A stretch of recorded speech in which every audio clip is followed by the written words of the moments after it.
Hey, everybody, and welcome back to the Slow Smoke Business Podcast. I'm your host, Jared Morgan, and today we're going to be talking a little bit of fast and a little bit of slow. For the slow part, we're actually going to be cooking some kebabs and some skewers. This is actually something that I don't normally do. I haven't done this on the show yet, kebabs and skewers. And it's going to go slow because we're cooking both beef and salmon on different ones. And so you sort of slow that down, make sure you don't overcook one or the other. And we're going to do that slowly. For the fast part, we've got Chris Yeh on the podcast. Now, Chris is the co-author of the very famous business book, Blitzscaling. He's also from the Blitzscaling, I believe it's the Blitzscaling Institute, and he's an author, he's an investor, he's a mentor, he's a great guy. Welcome, Chris, to the show.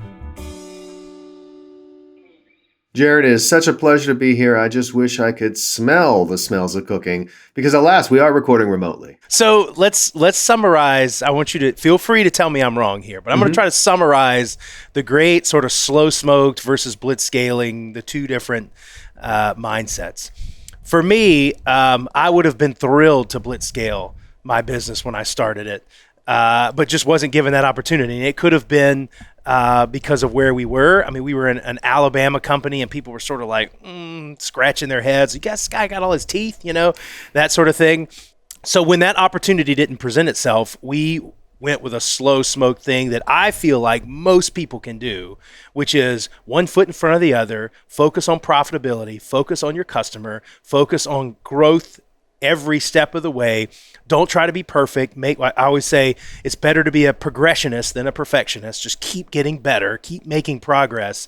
And at some point, you hopefully meet like a critical mass where you've gotten to scale a different way.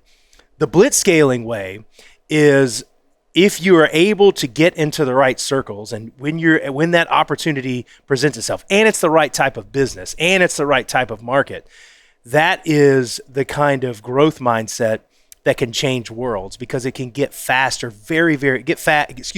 get big very, very fast, and really take over markets and make a lot of change. What would you say differently in that argument about the two different mindsets? No, I think it's absolutely correct. And I think the thing is that a company might benefit from both of those different mindsets at different times in its history. So one of the things that people don't talk about a lot with blitzscaling is we explicitly say in blitzscaling, hey, there is a period of time before you blitzscale when traditional bootstrapping and keeping the burn down, all that makes a ton of sense. If you try to blitzscale right from the start, you have the idea, you're like, okay, great. I have the idea, maybe I'm a famous entrepreneur, I can raise $100 million or $500 million. Not clear to me that your chances of success are actually higher as a result because you're going to go out there and start spending money when you really should be still following the practices of the lean startup and experimenting and trying to learn. And we, in the book, explicitly say, hey, listen, you should be following this lean startup approach. You should really try to figure out your way to product market fit. But that's not our book, so we're not going to talk a lot about it. Go look at those other books. But the nuance here is it always boils down to the competitive landscape. So one of the things I like to say, which is especially true now that we're in a bear market, is that blitzscaling is relative and contextual. It's relative to the competition because the goal is to grow faster than the competitors, not at a specific numerical target. And it's contextual because the context matters, right? Being in Alabama and having difficulty accessing investors matters. If you sat back and said, you know what, we're going to focus everything on fundraising, you wouldn't be where you are today. The context does matter. But, and this is the big but, that can always change. Right? When your company got to the point where you had great traction and then this pandemic hits and all of a sudden you're going to 10x in a single year or 20x in a single year because everyone's got to do online examinations now and everyone needs proctoring, that is a time for blitzscaling. That's a time where we're probably saying, hey, we got to go ahead and focus on speed here. We got to get up and running.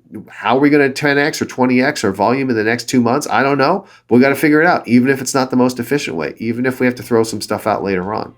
And so blitzscaling is just a tool, and it's a tool that is useful at different points in a company's lifetime. And I think in your case, it would have been a terrible thing for you up front, but because you were dealing with a market and a context where your competitors were smaller than you were steadily paddling upstream, you were moving ahead of them.